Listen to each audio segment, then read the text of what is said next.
This is how to post on VSCO. First thing you want to do is open up your VSCO app. You want to make sure that you're logged in, and you cannot post if you have not subscribed. So the first thing you want to do is make sure that you're subscribed. And after that, if you want to post, you just go to Studio right here.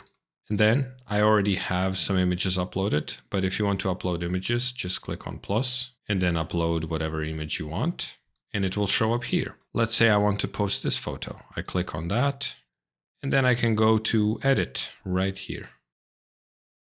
And now I have a bunch of filters and other tools to play with.